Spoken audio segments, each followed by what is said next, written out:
Well, if you read the resolution, it states in there that that we are resolving that we will not allow any unlawful thing to interrupt our constitutional rights of the Second Amendment, and that goes for any amendment.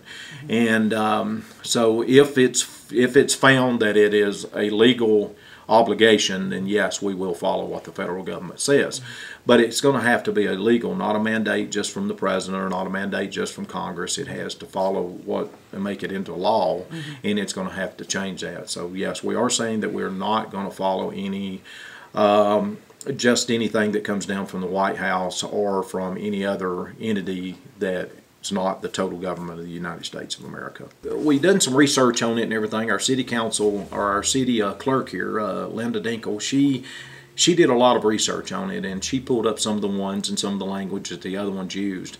The language we used on our resolution here was actually came from Stewart County. They adopted it, I think it was February 27th. Is when they adopted it as a county resolution, and so we used the same language that they did in our resolution. A lot of people talk about, well, when they wrote the Second Amendment, that they didn't expect people to have ARs and AKs and all that. Well, when they wrote the First Amendment, they didn't expect people to have the internet.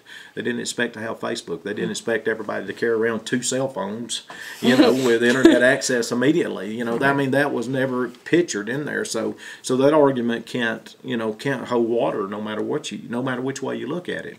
And people fought and died for our rights, and I know this sounds like a broken record, but that's the way it is. And when people try to trample on those rights, most people that are doing it they're very educated people, but they're not educated in this thing. These people don't have a clue. They don't have a clue how common people in the United States live. They live their own lives, and they've been fed this stuff, and they have their own ideology that this is the way it should be, and they want people to be the way they are.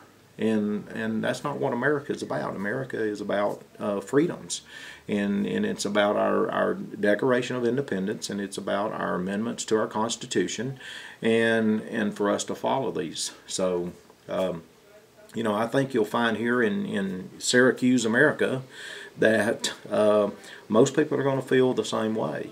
And whether they're for guns or against guns, that doesn't have that's not the point. And we're not here we're not arguing the point of gun background checks. We're not here to talk about the type of guns. We're not bringing any of that up. We're just saying our Second Amendment right, that we're making a resolution that we will defend against it, and anything that's brought here that we as a governing body feels is unlawful, we will not recognize.